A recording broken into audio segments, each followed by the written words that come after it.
सवर्ण न्याय यात्रा के बाद में करणी सेना सहित सवर्ण जातियों की ओर से भाजपा को पंचायत और निकाय चुनाव में वोट नहीं देने की कस्में खाने का मामला अभी तक निपटा ही नहीं था। हालांकि भाजपा प्रदेशाध्यक्ष के साथ में महिपाल सिंह मकराना सहित अन्य राजपूत नेताओं की बातचीत के बाद कहा जा रहा है कि देवराज मौत प्रकरण में मुआवजा, पुलिस कर्मियों के निलंबन सहित कुछ बातों पर सहमति बन रही है। ऐसा होने पर क्या सवर्ण वोट वापस भाजपा के साथ जाएंगे? और भाजपा प्रदेशाध्यक्ष ने जो कहा उसके बाद तो ऐसा लगता है कि भाजपा इन वोटों को अपनी बपोती समझती है। यह तो तब पता चलेगा जब यह वोट देने का समय आएगा।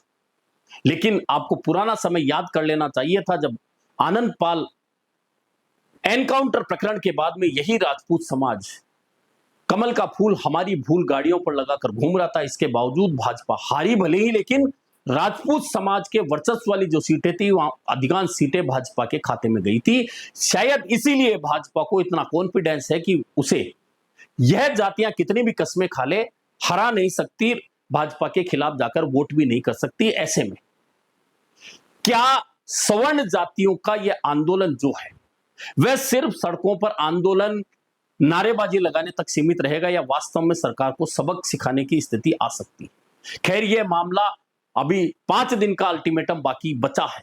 उसके बाद पता चलेगा कि सवर्ण जातियां कैसे सरकार के खिलाफ खड़ी होती हैं या फिर समझौता हो जाता है। लेकिन अब दूसरी एक तैयारी शुरू हो गई और वह तैयारी है पंचायत और निकाय चुनाव में आरक्षण मांगने की। अब आप कहेंगे आरक्षण तो ओबीसी को भी है, आरक्षण एसटी एससी को भी है, लेकिन एक नया आरक्षण मांगने की तैयारी हो गई है और वह नया आरक्षण है ईडब्ल्यूएस आरक्षण।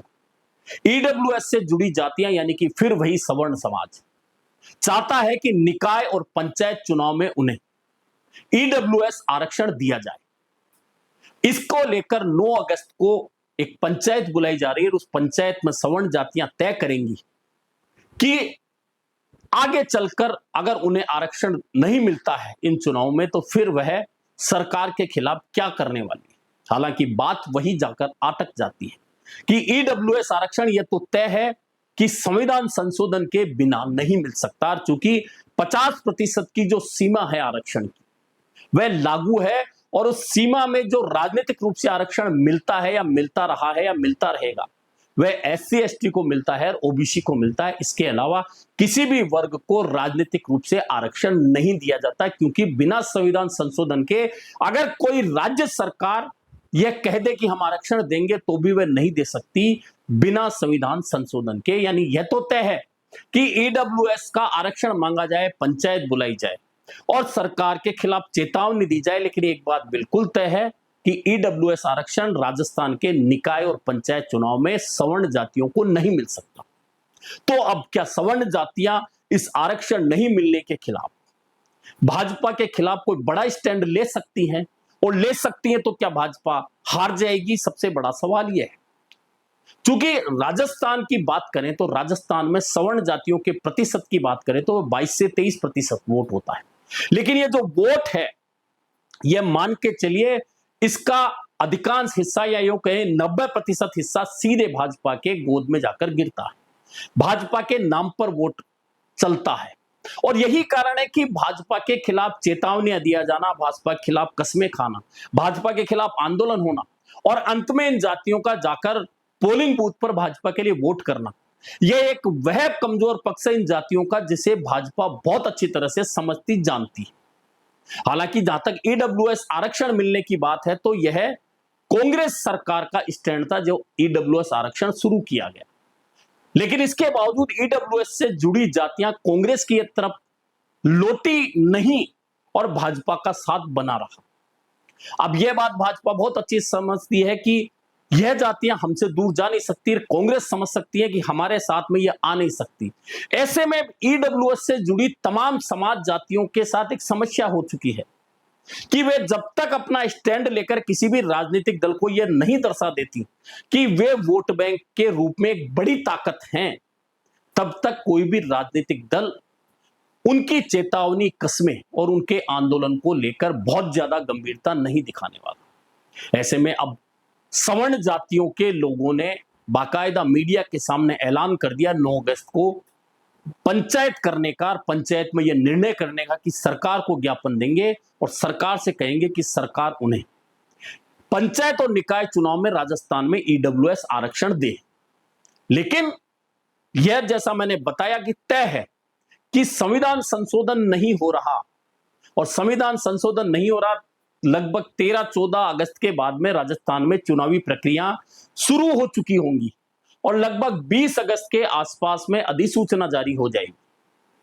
ऐसे में ना तो यह संविधान संशोधन होना, ना ईडब्ल्यूएस का आरक्षण मिलना। तो अब सवाल यह खड़ा होगा कि जो पहले करनी सेना के उस आंदोलन के साथ सवर्ण न्याय यात्रा के साथ में जो कस्में खाई गई, क्या वे निभाने के लिए सवर्ण जातियां तैयार है, भाजपा को हराने का मादा रखती हैं? और अब 9 अगस्त को जो पंचायत होगी, क्या उसके बाद में ये तो तय है कि आरक्षण नहीं मिलेगा, तो क्या आरक्षण नहीं मिलने की स्थिति में फिर सवर्ण जातियां वही कस्में खाएंगी? सिर्फ कस्में खाएंगी या भाजपा को सबक सिखाने का मादा भी इन जातियों में? ये तमाम सवाल खड़े हैं। और इसके बावजूद अगर भाजपा कॉन्फिडेंट है, तो जैसा मैंने बताया कि आनंद पाल प्रकरण के अंदर भी इतनी कस्में खाई गई, इतनी गाड़ियों पर पोस्टर लगाए गए, पूरे राजस्थान में वे गाड़ियां घूमती रही और राजपूत बाहुल्य सीटों पर भाजपा की जीत हुई। यह भाजपा का कॉन्फिडेंस बढ़ाने वाली बात थी कि इतना विरोध होने के बावजूद अगर हम राजपूत बाहुल्य सीटों पर जीते हैं, सामान्य वर्ग की सीटों पर जीते हैं, तो फिर भले ही ये कितने भी आंदोलन करे, कितनी भी कस्में खाए, वोट आखिरकार आकर भाजपा के चुनाव चिन्ह पर बटन दबाने का होने वाला है। तो फिर हमें क्यों इनके आंदोलन को गंभीरता से लेना है? और आप देख सकते हैं कि सवर्ण न्याय यात्रा इतनी लंबी बीकानेर से जयपुर तक निकाले जाने के बावजूद जिस तरह से आखिर में उस यात्रा से निपटा गया, वह तरीका बताता है कि इन वर्गों को भाजपा सरकार बहुत ज्यादा तवज्जो नहीं देती। ऐसे में अब 9 अगस्त का इंतजार करना पड़ेगा कि 9 अगस्त को सवर्ण जो जातियां जुटने वाली है ईडब्ल्यूएस आरक्षण की मांग को लेकर, वे जातियां क्या उस दिन अपनी ताकत दिखा सकती हैं? और ताकत दिखाने के साथ में सिर्फ भाषण और बयान नहीं, सिर्फ चेतावनी नहीं, क्या चुनाव में वे रिजल्ट के आधार पर सरकार को यह दिखा सकती है, भाजपा को यह एहसास करा सकती है कि अगर उन्हें गंभीरता से नहीं लिया गया तो वे सरकार को या किसी भी राजनीतिक दल को जमीन दिखा सकते हैं? और अगर ऐसा करने में ये जातियां, ये वर्ग, ये ईडब्ल्यूएस से जुड़ी जातियां नाकामयाब होती है, तो तय मान के चलिए आगे आने वाले दिनों में इन जातियों का राजनीतिक भविष्य और ज्यादा अंधकार में होता जाएगा। और उसके बाद में राजनीतिक दल जो पहले से ही इन्हें तवज्जो देना लगभग बंद कर चुके हैं, आगे चलकर एक तरह से इनकी बातों पर कान धरना भी बंद कर देंगे।